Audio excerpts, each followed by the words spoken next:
우리 지난 시간까지 창세기까지 커버한 셈이거든요. 네. 창세기를 우리가 지금까지 창세기를 지리적으로 한눈에 창세기 1장에서 50장까지 얘기를 한눈에 우리가 한번 살펴보고, 그리고 우리가 앞으로 이제 나아갈 부분이 출애굽 광야 시대예요. 출애굽 광야 시대의 지리적 상황이 어떤지 그걸 함께 살펴보도록 하겠습니다. 여러분, 이 화살표 하나가 창세기 1장에서 50장까지 얘기들을 다 커버하고 있다는 놀라운 사실을 여러분 이제 스크린에서 봤습니다. 살펴보면요, 지금 여기가 창세기 1장에서 11장까지 얘기가 여기 다 지금 동글뱅이 쳐드린 여기 다 있습니다. 창세기 1장에서 11장까지를 우리는 원역사라고 그랬고, 그 원역사 안에는 네 가지 중요한 사건이 있다고 했습니다. 네 가지 중요한 사건은 창조, 타락, 홍수, 바벨탑.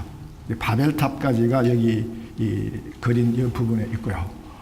그리고 이제 하나님이 12장에서부터 창세기 12장에서부터 아브라함을 부르시는 그 대목부터 요셉이 죽는 창세기 50장까지 얘기는 족장시대라고 부릅니다. 그 족장시대는 4명의 족장이 등장합니다. 아브라함, 이삭, 야곱, 요셉. 이 4명의 족장이 족장시대의 주연급 족장이고요. 그 다음에 조연급 족장들도 있습니다. 이스마엘이라든가 에스라든가 등등 이런 조연급 족장들도 등장합니다. 그때 그 시절의 문화가 이런 그 시족 사회를 중심으로 하는, 불학을 중심으로 하는 그런 그게 단위가 된 사회이기 때문에 이제 족장이다 그렇게 얘기를 합니다. 족장이라는 것은 일종의 시족 사회 같은 거죠. 하나님이 아브라함을 어디서 부르시냐면 여기 갈대아 우르가 여기죠. 갈대아 우르 지역에서 부르시고 하나님이 지시한 땅으로 가라 그랬을 때 이제 아버지 데라와 조카 롯을 대동하고 떠나서 1차 기착지가 어디냐 하면은 하란입니다. 여기가 하란 또는 다따마람이라는 지역이죠. 거기서 아버지 데라가 죽고 가나안 땅으로 옵니다. 근데 가나안 땅으로 오자마자 기근이 와서 어디로 가냐면 애굽으로 가요. 그래서 거기서 어떤 실수를 저지르나요? 자기 아내를 루이라고 속이는 그런 실수를 저지르다가 다시 가나안 땅으로 돌아오죠.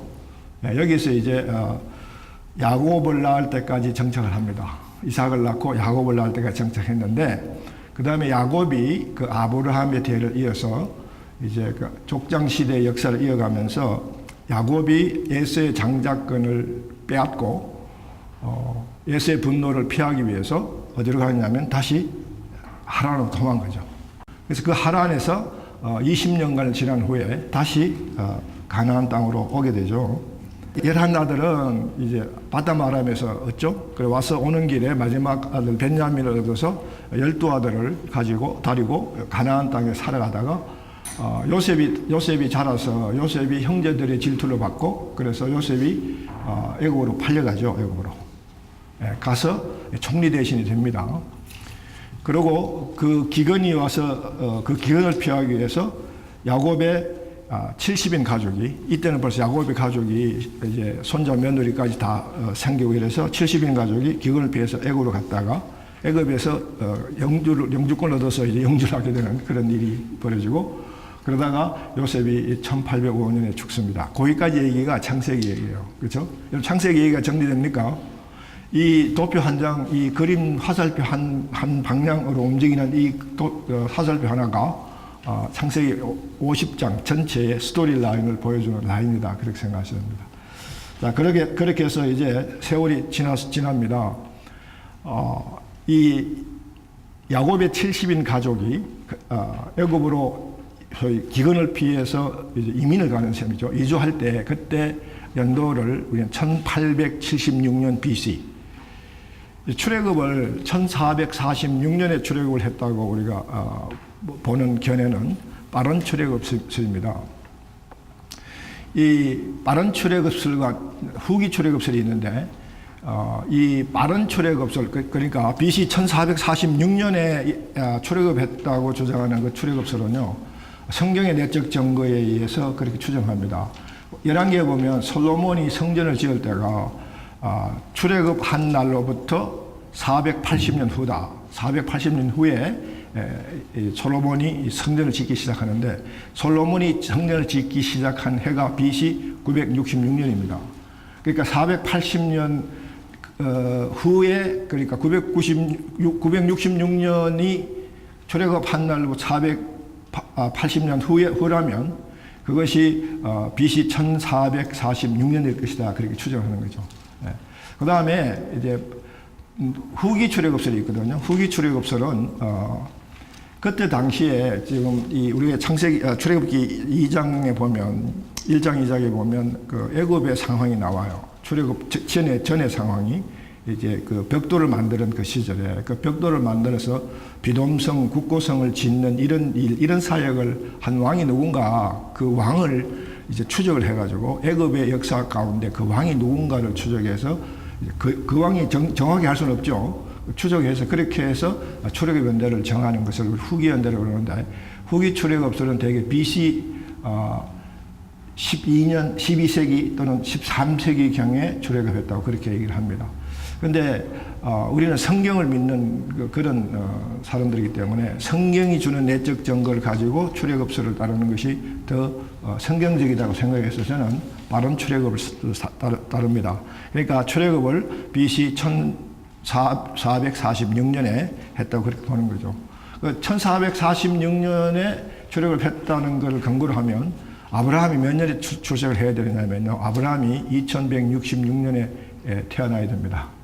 그래서 그 아브라함이 태어난 그 시대, 그러니까 2100년 어간, 이 어간에 그 시대적 문화하고도 많이 일치해요. 그러니까 수메르 문명의 그 풍속과 아브라함의 성경에 나온 풍속 여러 가지들이 많이 일치되는 부분이 많습니다. 그래서 그게 상당히 신빙성이 있는 근거라고 보는데, 그렇게 봤을 때 1876년에 야곱이 가족이 애굽 이민을 가거든요.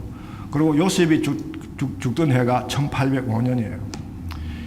이제 출애굽 시작되거든요. 고센 지방에서 출발해가지고 시내산 강야까지 오게 되는 그 여정이 출애굽기에 기록되어 있고, 그 다음에 레위기가 나오고, 그러고 난 뒤에 이제 광야를 배회하는 민수기가 나오고, 그리고 이제 그 가나안 땅에 들어가기 직전에 느보산 기적 모압 평야에서 모세가 가나안 땅에 들어갈 이스라엘 백성들 2세들에게 이제 마지막 교훈을 주는 모세의 설교가 신명기거든요. 여기까지가 출애굽 광야 시대, 그러니까 모세 오경을 커버하는 지리적 상황입니다. 창세기 50장과 출애굽기 1장의 사이는요, 시간이 360년이라는 시간이 흐릅니다. 그리고 야곱의 가족들이 애굽으로 들어가던 1876년을 기점으로 하면 430년 후가 지나서 하나님이 이스라엘 백성들을 출애굽하는 상황이 됐습니다. 여러분들이 출애굽 상황을 이해하기 위해서는 전제적으로 뭘 이해하셔야 되느냐면요, 아브라함의 언약을 이해를 하셔야 돼요. 아브라함 그러면 뭐를 생각해야 된다고 그랬나요? 예, 언약을 생각하셔야 돼요. 아브라함, 이 구약의 스토리 라인과 메시지 라인은요, 언약을 백본으로 등뼈로 해서 언약을 근간으로 해서 흘러가는 스토리 라인과 메시지 라인이에요. 그게 하나님의 구속의 역사거든요. 언약은요, 구속의 역사의 그 상황을 보여주는 건데, 그 언약에 하나님의 구속하시겠다는 그 가장 첫 약속은 창세기 3장 15절입니다. 예, 그래서 우리를 에덴에서의 원래의 그 에덴에서 하나님과 가졌던 가장 복된 관계, 그 관계가 우리가 죄를 범함으로 타락을 했고, 타락이라는 것은 관계의 끊어짐이다. 그렇죠? 예, 타락은 죄를 범했다, 그 상황만 얘기하는 게 아니에요. 죄를 범했으므로 그리고 하나님과의 관계가 끊어져 버렸다. 그게 타락이에요. 구속은 반대잖아요. 타락의 반대는 뭐예요? 구속입니다. 예. 그러니까 구속이라는 말은 끊어진 관계를 회복한다. 그 첫 약속이 창세기 3장 15절이고, 그 약속의 연장선상에서 하나님 아브라함을 부르시고 아브라함 약속을 맺는데, 그 아브라함 언약의 핵심이 자손과 땅에 대한 약속이잖아요. 네, 그게 창세기 12장, 15장, 17장에 클리어하게 분명히 나옵니다.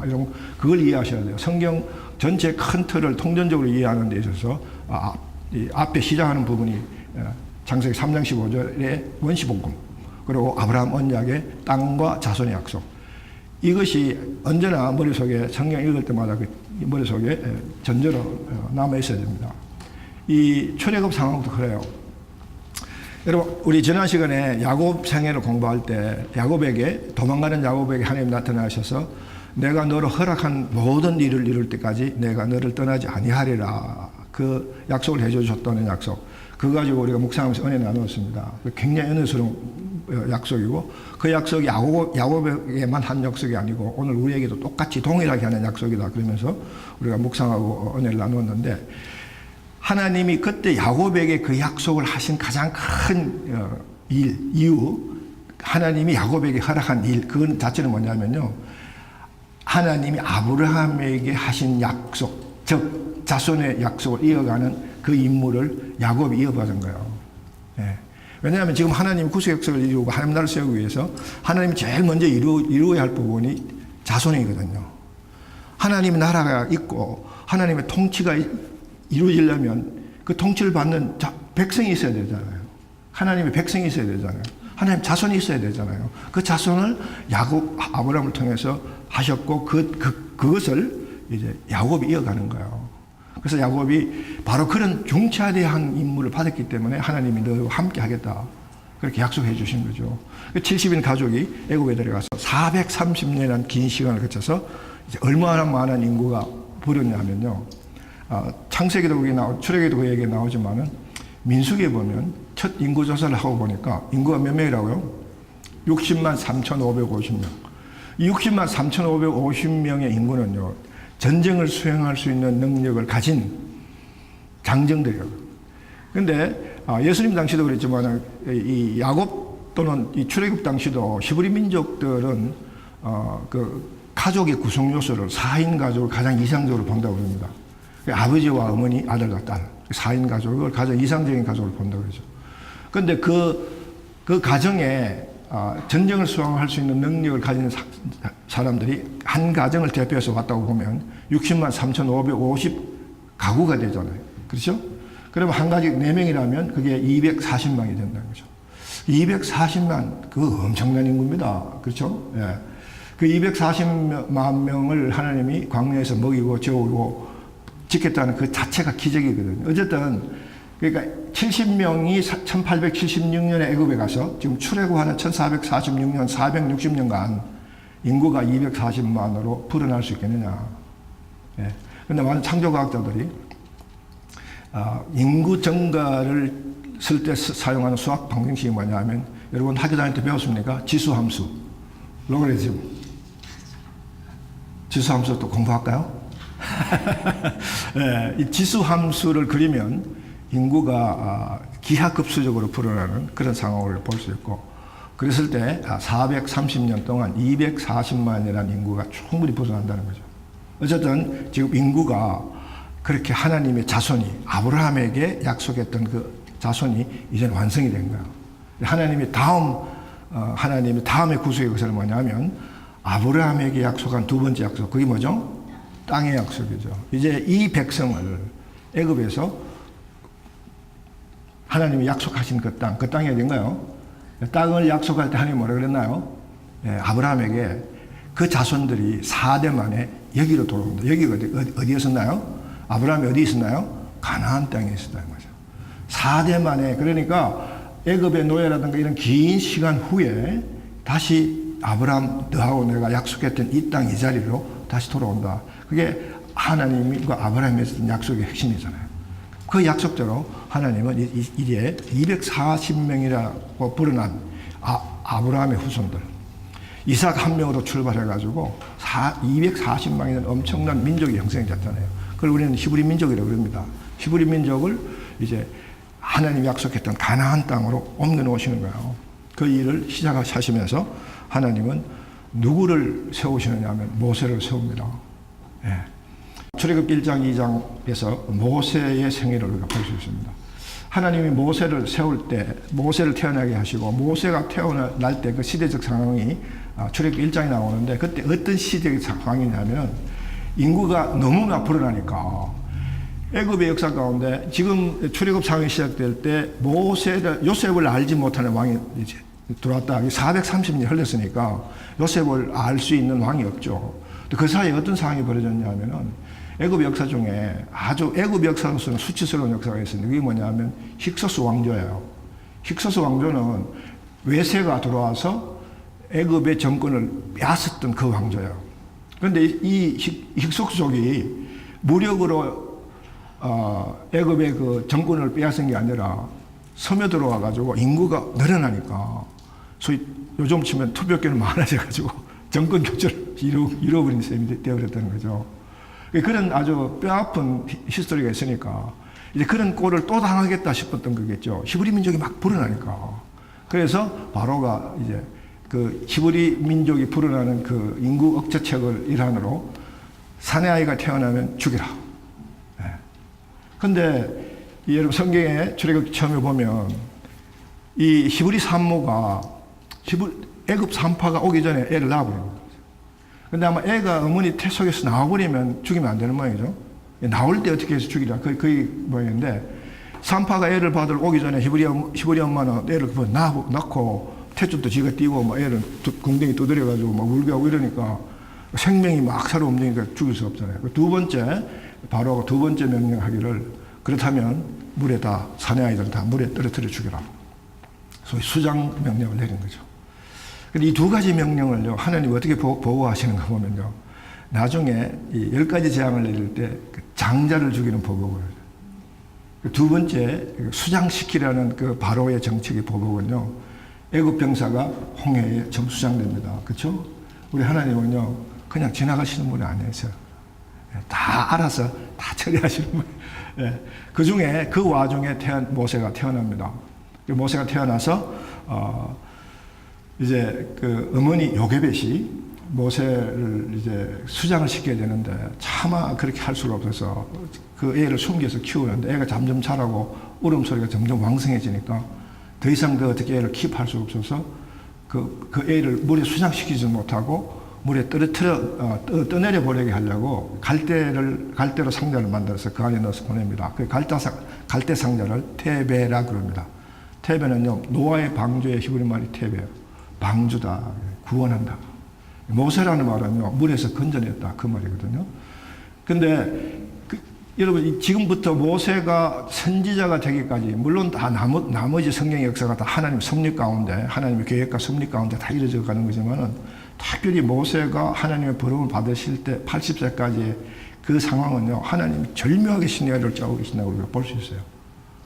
모세를 그렇게 해서 이제 그 테베에 넣어가지고 떠내려 보낼 때, 하나님이 그 모세를 실은 갈대상자가 떠내려간 그 길목을 누나 미리암을 따라가게 합니다. 근데 그 따라가게 하는 이유가요, 하나님께서 그 모세의 갈대상자를 누구에게 발견되게 하느냐면 바로의 공주에게 발견되게 하는 거죠. 그래서 바로의 공주는 처녀라, 애를 키워본 적이 낳아본 적도 없고 키워본 적이 없으니까 애는 굉장히 좋아하는데 너무 당황스러울 거 아니에요. 그러니까 그때 그 상황을 이용해서 미리암이 그 바로의 공주에게 아기를 키울 유물을 구해줄까. 그러니까 그 소식이 이 공주에게는 너무나 반가웠고 기쁜 소식이잖아요. 그래, 그 유물을 좀 소개해라. 그럴 때 그 유물을 누굴 소개하느냐 하면은, 자기 엄마를 소개하잖아요. 근데 여기에도 하나님의 절묘한 시나리오가 있는 게, 여러분, 결론적인 얘기입니다만은, 하나님은 지금 모세를 바로의 궁전에 넣고 싶으신 거예요. 왜냐하면요, 그때 애굽이 당대 최강 국가잖아요. 가장 국가로서 완성된 국가의 모양을 가지고 가장 통치를 잘하는 국가잖아요. 그 국가에 모세에게 그 국가 경영을 배우게 하고 싶었던 거죠. 그런데 모세가 거기 들어가서 애굽의 왕대로 들어가서 40년간을 그 국가 경영학만 배웠다면은 그냥 그 애굽의 왕자지 히브리 민족하고는 아무 상관이 없잖아요. 그랬을 때 이 하나님이 요게벳을 유모로 넣고, 그래서 그 유모로 하여금 친어머니가 모세를 키우면서 히브리 민족의 민족의식을 심어넣어주는 그런 역할을 하게 합니다. 그것이 모세가 40세 때 그 히브리 민족, 그렇게 무의식 심청 속에 어머니로부터 받았던 히브리 민족 의식이 발동이 돼서 피는 물보다 진하는 그 의식이 발동이 돼가지고, 그래가지고 어떻게 해요? 자기 부하, 자기는 지금 애굽의 왕자예요. 애굽의 관원은 자기 부하예요. 근데 히브리 민족은 노예란 말이에요. 근데 애굽의 관원이 히브리 민족을 해코지하고 죽이고 이러니까 열받아가지고 너가 내 동족을 살해해. 그러고 누굴 죽여요? 네. 애굽 관원을 죽여버립니다. 여기도 또 하나님 절묘한 시나리오가 있어요. 그렇게 해서 하나님은 모세를 도망자로 만들어버린다는 거죠. 그래서 도망가게 하고 어디까지 도망가느냐면 얼마나 도망갔냐면요. 시내산을 훨씬 더 떠나가지고 미디안 강야까지 도망가요. 도망간 모세는요. 이제 하루아침에 신세가 곤두박질 치죠. 막 나는 새도 떨어뜨리는 새도가 당대의 최강국의 제2인자 모세가 그 신세가 어떻게 됐냐면요. 아주 시골 구석에 이도라는 그 시골 촌장집에서 양떼 몇 마리를 키우면서 거기에 고용돼가지고 목자로 고용돼서 밥 얻어 먹고 사는 신세가 됐다는 거죠. 그것을 40년 동안 그 생활을 보내게 합니다. 여기에는 어떤 의미가 있냐면요. 지금 하나님이 모세를 국가 지도자로서의 능력을 키웠지만은 거기에 따르는 인간적 교만, 자기중심성까지는 키우고 싶지 않았던 거죠. 근데 그 자기네가 크잖아요. 그렇죠? 모세 왕자쯤 되면요. 내가 누군데? 그런 교만과 자만심이 있겠어요, 없겠어요?